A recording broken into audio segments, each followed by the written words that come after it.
It would happen right after I go to sleep for the night, right? I mean, I turn over in my bed. I close my eyes for 30 seconds. 30 seconds turns to 2 minutes. I wake up and boom! 17 points in 3 minutes. Gosh almighty. First off, let me back up for a second. Today is Thursday, January 23rd.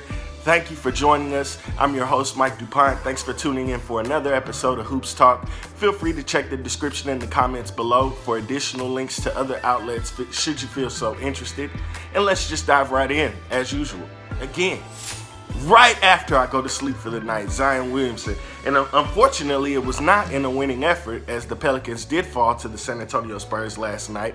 But Zion Williamson, I wake up in the morning and I see the guy goes for 17 straight and 3 minutes of action in the fourth. And I mean, before you hang me out to dry, I watched first through third, watched the entire thing. And if you watched it like I watched it, those 4 minute increments, after a while, it just became too. It just became too. I don't even want to say too much. It was too boring. Watching the guy come in and then go out, and then you don't know when he's gonna come back in. He's sitting out for 8 minutes, for 7 minutes, for 8 minutes. We don't know what's going on. The guy comes back in. He's in for 4 minutes. He goes and sits back down for another 7 or 8 minutes. I understand they were playing him in stretches. They didn't want him to get hurt. They wanted him to play on eggshells. But at the same time, you got to let the guy go. You took him number one overall. You got to let the guy go. But I'd love to hear your thoughts out there. If you did take the time to watch Zion last night, were you excited? Were you underwhelmed? Were you underwhelmed up until that fourth quarter explosion and then you got excited? Were you a little bit of both? Because I was a little bit of both. I mean, the guy was underwhelming. I don't feel bad saying that. The guy was underwhelming all night until that fourth quarter. And then I wake up this morning and I see the guy went nuts in the fourth quarter. And that's what I get, right? In a bit of other news, yesterday, Adam Schefter and Adrian Wojnarowski of ESPN did report that the Arizona Cardinals wideout Larry Fitzgerald did purchase a minority stake in the Phoenix Suns. Again, that's according to an ESPN report from Adrian Wojnarowski and Adam Schefter. A little bit about Larry Fitzgerald and his relationship with the Phoenix Suns. Larry Fitzgerald has been a Suns season ticket holder since 2005. He joins Aaron Rodgers as the only active players who are partial owners of NBA franchises. Now, before you push Larry out of the league, he did sign a 1-year deal. We don't talk too much football here, but he'll still be back. So he's not trading those. He's not trading those keys in yet.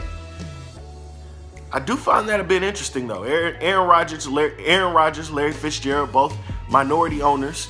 Aaron Rodgers, if you don't know, Aaron Rodgers owns a piece of the Milwaukee Bucks. His team doing a little bit better right now. Milwaukee sitting number one in the league, number one in the East. Milwaukee does not have a game tonight. Number one in the West has a game tonight. TNT doubleheader. The Los Angeles Lakers are going to take on the Brooklyn Nets in the first half of that doubleheader. The Lakers are 35-9, taking on the 18-24 Brooklyn Nets. That'll be a 7 o'clock tip-off on TNT. After that, a little bit of local flavor of Southwest action. 4 Southwest teams in action last night. The 5th one playing tonight, as the Dallas Mavericks will take on the Portland Trail Blazers in the second half of that TNT doubleheader. That's an anticipated 9:30 tip, but as we always say, if that first game runs a little bit late, that second game's going to tip a little bit late. So don't hold us to that 9:30. It's a 9:30 anticipated start. Might get started somewhere closer to 9:38, 9:42, somewhere around that. The Mavericks are 27-16 coming into tonight's action. The Trailblazers are 19-26 in the thick of trying to get back in the. Let me not create a narrative. Trying to get back into the thick of things when in relation to that 8th seed in the Western Conference. Right now, it is currently owned by the Memphis Grizzlies. But if you know about the Memphis Grizzlies or any of those other teams at the bottom of the West right now, you do not have to be above 500 to get your hands on that 8th seed. So Portland trying to play their way back into that competition to be relevant for that 8th seed. I believe right now they're staring up at San Antonio. They're behind San Antonio somewhere 10-11, trying to work their way back up.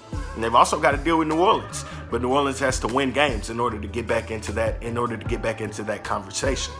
Again, Dallas Mavericks pulling Trailblazers going to tip off at 9:30 tonight. Very interested to see the showdown between Luka Doncic and Dame Lillard. Dame Lillard had a crazy game already this week, went for 61, broke the Trailblazers franchise scoring record on MLK Day. 61 points on MLK Day. Definitely anticipating an offensive explosion tonight. Not quite sure which side it's going to come from consistently. But if Luka Doncic is on one side and Dame Lillard's on the other, I know I'm going to be in for a show. I'd love to hear your thoughts on what you're looking forward to tonight, whether you're looking forward to that handshake line between Kyrie Irving and LeBron James, if it even happens, in that first game, or if you're looking forward to that offensive explosion in that second game. Love to hear from you as well, whatever outlet you might be tuning in on. If you're following along on Instagram, YouTube, or Facebook, love for you to drop a comment. We'd love to hear from you. Thanks again for tuning in. As always, enjoy your Thursday. We'll see you tomorrow. Have a great day. Enjoy your families and be blessed.